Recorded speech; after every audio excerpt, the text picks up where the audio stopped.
ప్రతి సందర్భం ప్రత్యేకం, ప్రతి సంబరం శాశ్వతం. మీ one stop shopping destination Mysore sari Udyog. గురువుగారు, కొన్ని ధర్మ సందేహాలు ఉన్నాయి. ఆడియన్స్ అడిగినవి కూడా కుదిరినన్ని మిమ్మల్ని అడుగుతాను. వినాయకుడికి తులసి ఎందుకు సమర్పించరు? శ్రీరామ జయం.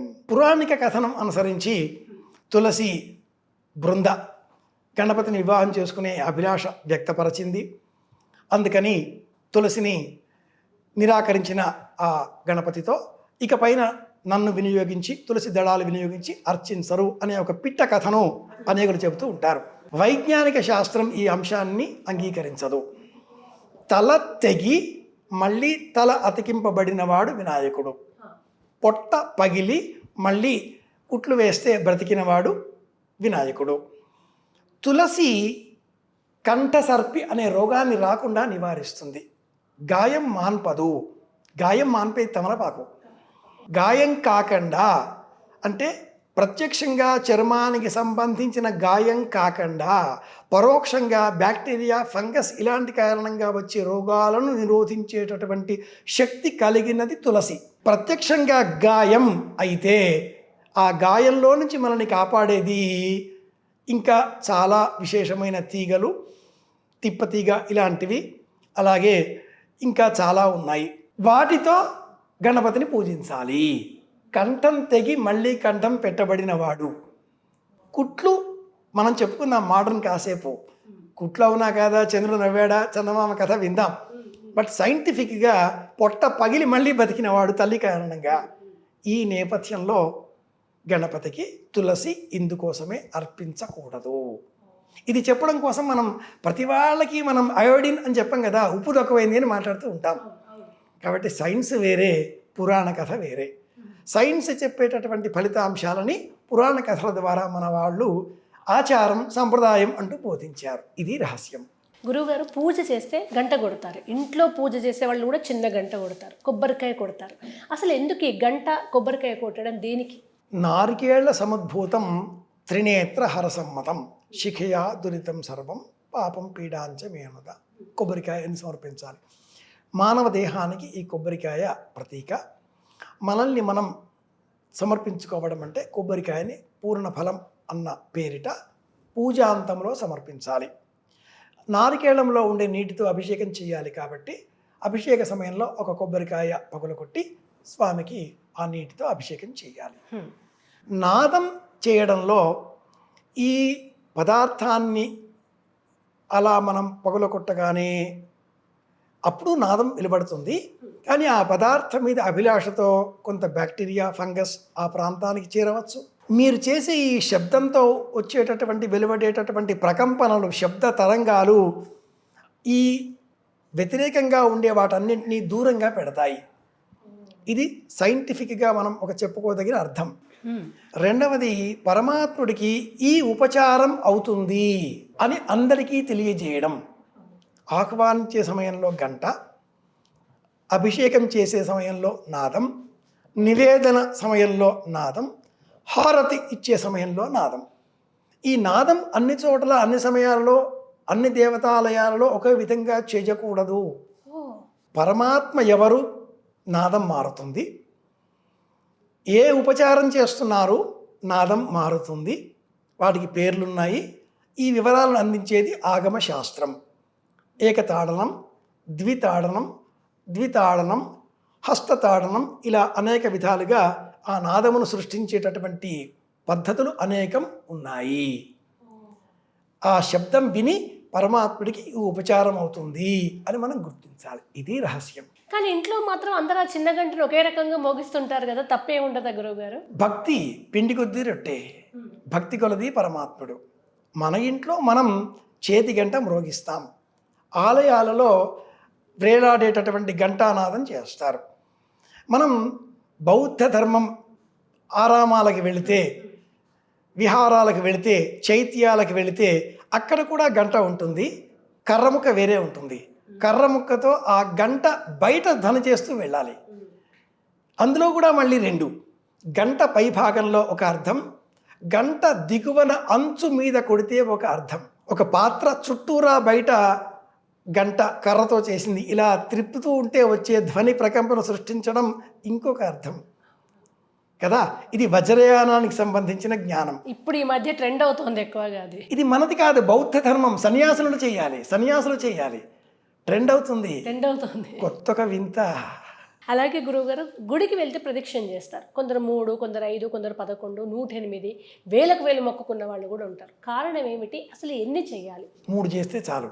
త్రిగుణాత్మకమైన ఈ ప్రపంచం సత్వ రజస్తమో గుణాలను నియంత్రించే నిమిత్తమై గత జన్మ, వర్తమానము, భవిష్యత్ జన్మ 3 జన్మలకు ఆధారంగా మనం చేసేటటువంటి సమస్త కర్మలలో ధర్మార్థ కామములను మనం సక్రమంగా చేయగలిగితే 4వది అయిన మోక్షం దానంతట అదే సిద్ధిస్తుంది. కనుక ధర్మము, అర్థము, కామము తెలిసి చేస్తున్నాం. 3 కర్మలనే ఆచరిస్తున్నాం, 3 కాలాలలో ఆచరిస్తున్నాం. ఈ జ్ఞానంతో మన ప్రవర్తన ఉంటే 3 ప్రదక్షిణలు చాలు. అంతకంటే మించి మనం ఏది చేసినా కూడా అది ప్రచారార్థమే అవుతుంది. ఇది ధర్మరహస్యం. ఇది సైంటిఫిక్గా చెప్పేటటువంటి సమాధానం. అసలు దేవుడికి ఏ సమయంలో పూజ చేయాలి? గుడిలో అంటే ఒక నియమం ఉంటుంది, దాని ఆధారంగా చేసుకుంటూ వెళ్తారు. కానీ ఇంట్లో ఎప్పుడు కుదిరితే అప్పుడు చేస్తున్న సందర్భం ఉంది కదా, సరైన సమయం ఏది? సూర్యోదయం 6 గంటల నుంచి ఉదయం 11 గంటల వరకు ఉదయం అర్చన చేసుకోవచ్చు. సూర్యాస్తమయం 6 గంటల నుంచి 9 గంటల వరకు చేసుకోవచ్చు. అపరాహ్న సమయంలో కానీ అర్ధరాత్రి సమయంలో కానీ పూజలు చెయ్యరాదు. ఇది ఏకవాక్య సమాధానం. గురువుగారు, అంగుష్ట మాత్రం దాటిన విగ్రహాలు ఇంట్లో ఉంటే కొంతమంది అన్న నివేదన ప్రసాదం చేయలేని వాళ్ళు బియ్యంలో పెడతారు వాటిని. అలా పెట్టాం కదా అని ఇంకేమీ చేయరు అసలు. అది కేవలం కుదరని పక్షంలో చేయాల్సిన పనైనా బియ్యంలో విగ్రహాలు పెట్టేసి కూర్చుంటే సరిపోతుందా? ఆపద్ధర్మాన్ని నిత్య ధర్మంగా మార్చుకోకూడదు. కాస్త పెద్దదిగా ఉన్నటువంటి అర్చామూర్తి ఇంట్లో ఉన్నప్పుడు మనం మడితో అన్నం చేసి, రోజు ఆఫీసుకు కట్టుకుపోయే అన్నమే అంత బెల్లం ముక్క వేసి నివేదన చేయాలి. స్నానం చేసి అన్నం చేస్తే చాలు. బద్ధకించి విగ్రహాన్ని బియ్యంలో పెట్టేస్తున్నారు. ఇది పాపం, దోషం. దీనికి బదులుగా ఆ విగ్రహాన్ని మీ సమీపంలో ఉండే ఏదైనా ఒక ఆలయంలో ఇచ్చేయండి. ఆలయ నిర్వహణకై నెలకు ఒక 200-300 డబ్బులు ఇచ్చేయండి. నెలకు ఒకసారి ఎప్పుడో వెళ్ళి నమస్కారం చేసుకుని రండి. మీ అర్చామూర్తి మీకు బదులుగా రిప్రజెంటేటివ్గా అర్చకుడు అర్చన చేస్తున్నాడు. ఇలా మార్గాంతరం కూడా ఉంది కదా. ఇంట్లో ఉండి బాధపడడం ఎందుకు? పరమాత్ముడు అన్న ఆలోచన మన బుర్రలో చేరినందుకు బాధ పెట్టుకోవడం ఎందుకు?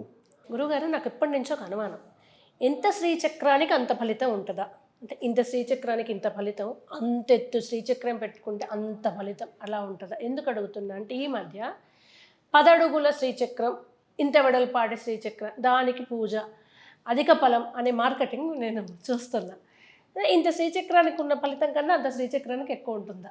బిందు త్రికోణ వసుకోర దశారజగ్మం శ్రీచక్ర నిర్మాణానికి సంబంధించిన మూల సూత్రం శ్లోకం నేను గుర్తు చేస్తున్నాను.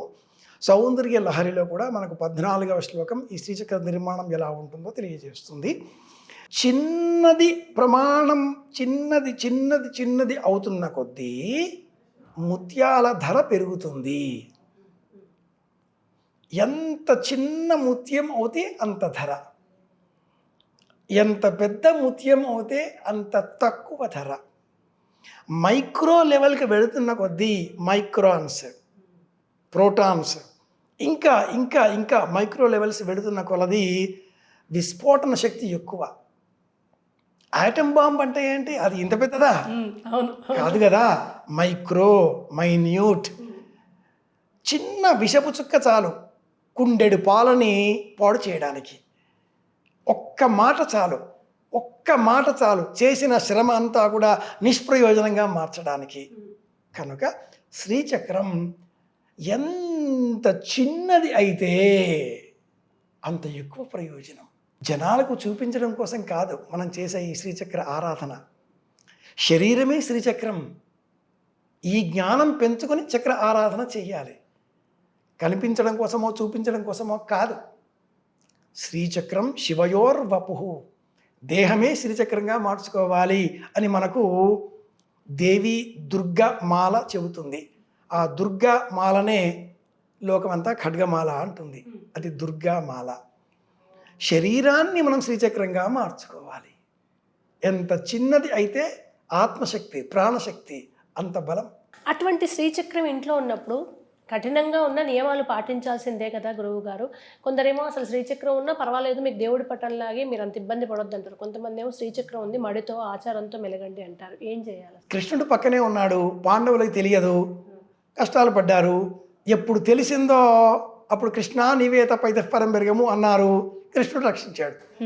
చిన్నగా ఉండే శ్రీచక్రం కావచ్చు, దేవతారాధనా విగ్రహాలు, అర్చామూర్తులు ఏవైనా కావచ్చు, మనం వాటిపైన చూపించే భక్తి శ్రద్ధ ఆధారంగా అవి మనల్ని రక్షిస్తాయి. మనలో ఉండాలి కదా ఏకాగ్రత, అది ముఖ్యం. పరమాత్ముడికి ఇదే పని కాదు, అది రియాక్షన్, ప్రతిబింబం. బంతిని నేలకేసి కొడితే తిరిగి వచ్చినట్లుగా. కాబట్టి మనం ఆ అర్చామూర్తి పైన ఎంత భక్తి శ్రద్ధ చూపిస్తామో అంత సత్ఫలితాన్ని మనం పొందగలుగుతాం. ఒకళ్ళ కోసం కాదు ఈ భక్తి, మన కోసం మనం చేసే పని, ఆలోచన, అర్చన లేదా సంప్రదాయం, తన్మయత్వం అన్నది సరైన పదం అవుతుంది. గురువుగారు, ఇప్పటి పిల్లలు ఏమంటున్నారంటే మంగళవారం జుట్టు కత్తిరించుకోవద్దు అనేది ఎందుకు? అప్పుడు ప్రతి వృత్తి వాళ్ళకు ఒక హాలిడే ఉండాలి కనుక అప్పుడు వాళ్ళకి హాలిడే ఇచ్చారు. దానికి సైంటిఫిక్ రీజన్ ఏంటి? మేము ఎందుకు కత్తిరించుకోవద్దు? గోర్లు కూడా అప్పట్లో వెళ్తురు, కరెంటు లేదు, కుచ్చుకుంటాయని రాత్రులు కట్ చేసుకోమని లేదు. ఇప్పుడు కరెంటు లైట్లు ఉంటే అర్ధరాత్రి అయినా కట్ చేసుకోవచ్చు కదా, మేము ఎందుకు రాత్రి కూడా కట్ చేసుకోవద్దు? వీటికి ఏం చెప్తారు? సైన్స్ నిరూపించిన సత్యం, మంచు పర్వతాల దగ్గర గోళ్ళు జుత్తు తొందరగా పెరుగుతాయి. మానస సరోవర యాత్ర చేసే సమయంలో నేను చాలా పుస్తకాలు, నానో కన్వర్సేషన్స్ లాంటివి ఎన్నో చదివి ఉన్నాను. మంచు పర్వతాల వద్ద గోళ్ళు జుత్తు త్వరగా పెరుగుతాయి, సైన్స్ నిరూపించింది.